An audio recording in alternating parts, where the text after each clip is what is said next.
Barry Gibb was born on September 1st, 1946, in Douglas, Isle of Man, and from an early age, music seemed less like a choice and more like a calling.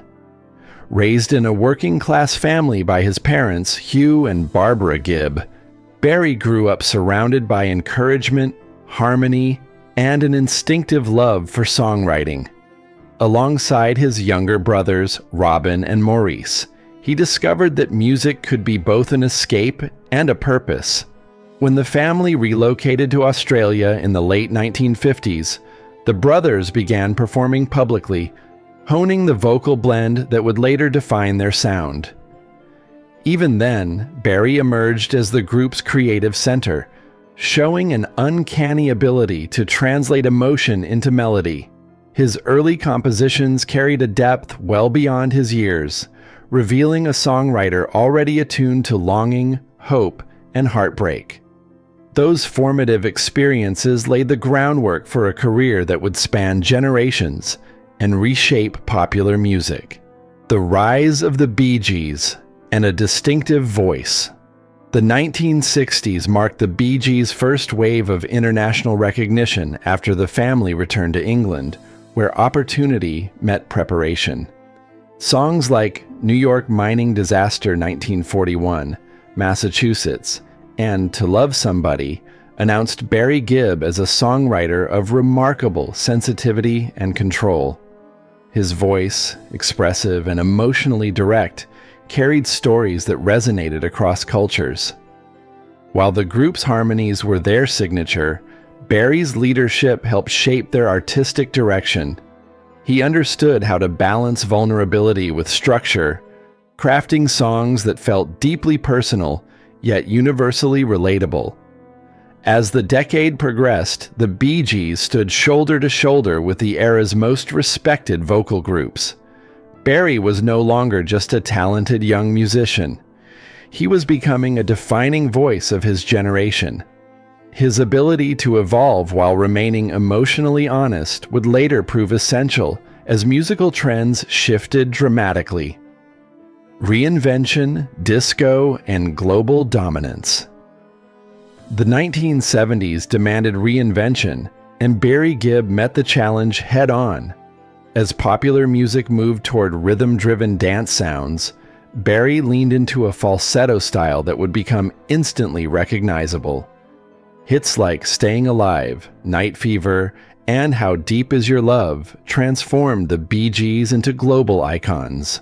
The Saturday Night Fever soundtrack became one of the best-selling albums of all time, cementing their cultural impact. Yet, behind the success was a disciplined songwriter who understood emotion as well as arrangement.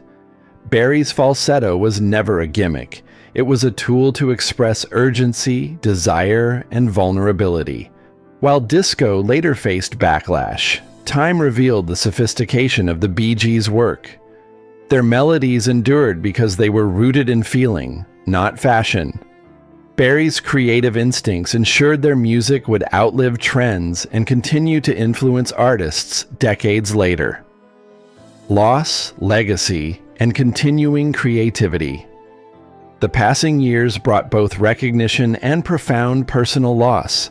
Barry endured the deaths of his brothers Maurice in 2003 and Robin in 2012, losses that forever changed him. As the last surviving Bee Gee, he carried both grief and responsibility with quiet dignity. Rather than retreating, Barry continued to create, honoring his brothers through music and memory. His later solo work revealed a reflective artist unafraid to confront aging, family, and regret. Songs like Drown on the River and Gray Ghost showcased a storyteller drawing from lived experience rather than ambition. He also remained generous as a collaborator, lending his voice and wisdom to younger musicians, including his own children. Through it all, Barry demonstrated resilience, choosing continuity over nostalgia. His career became less about charts and more about truth, proving that longevity in music comes not from reinvention alone, but from sincerity. Roy Orbison, a voice that changed everything. Among the many artists Barry Gibb admired, Roy Orbison held a singular place. To Barry, Orbison's voice was not merely impressive, it was transcendent. He often described it as otherworldly, capable of expressing loneliness and longing with an honesty few could match. As a young songwriter, Barry studied Orbison's phrasing and emotional restraint, recognizing that power in music did not require excess. Songs like Crying and Only the Lonely demonstrated how vulnerability could be strength. Orbison's ability to stand still, almost motionless, and still command a room left a lasting impression on Barry. It reshaped his understanding of performance and authenticity. Roy showed that emotional truth could outweigh spectacle, a lesson Barry carried throughout his own career. In many ways, Orbison represented the kind of artist Barry aspired to be: fearless in feeling, disciplined in craft, and uncompromising in honesty. A quiet man with an immense presence. When Barry Gibb finally met Roy Orbison, the contrast between the man and the myth surprised him. Offstage, Roy was soft-spoken, reserved, and almost shy. There was no bravado, no self-importance, only kindness and humility. Yet the moment Roy stepped behind a microphone, everything changed. His presence expanded, his voice filling the space with gravity and emotion. Barry found this transformation deeply moving. It reinforced the idea that artistry did not require loud personalities or manufactured mystique. Roy let the music speak for him. Over the years, their paths crossed often, and Barry noted that Orbison never carried ego, even as his influence grew. In an industry driven by image, Roy's quiet integrity stood out. For Barry, this balance between humility and greatness became a lifelong benchmark. It reminded him that the most powerful artists are often the most understated. Comeback, tragedy, and enduring respect. Barry watched with admiration as Roy Orbison experienced a late career resurgence in the 1980s. After years away from the spotlight, Roy returned through collaborations with the Traveling Wilburys, earning renewed appreciation from a new generation. To Barry, it felt like long overdue recognition. Roy's voice had not weakened. If anything, it carried even more weight. That revival made Orbison's sudden death in 1988 especially painful. Barry described the loss as both personal and cultural, believing the world had lost something irreplaceable. Yet even in grief, there was gratitude for the music, the friendship, and the influence that remained. Roy's legacy did not end with his passing. It continued to shape artists who valued sincerity over spectacle. For Barry, Roy's journey served as a reminder that true artistry endures beyond trends, time, and even life itself. The influence that never left. Even decades later, Barry Gibb acknowledges that Roy Orbison's influence still lingers in his creative process.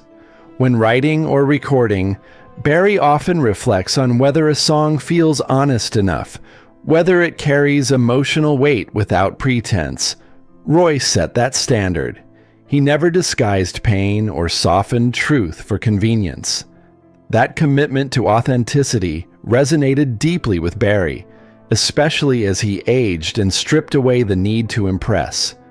In an industry that often rewards surface appeal, Roy's example reaffirmed the value of emotional courage. Barry credits Orbison with helping him understand that music's greatest purpose is connection, not admiration. The best songs do not showcase talent, they reveal humanity. That lesson shaped Barry's later work and his reflections on a lifetime in music. Roy Orbison became more than an influence. He became a quiet guidepost, reminding Barry of what truly matters. Two legacies bound by truth.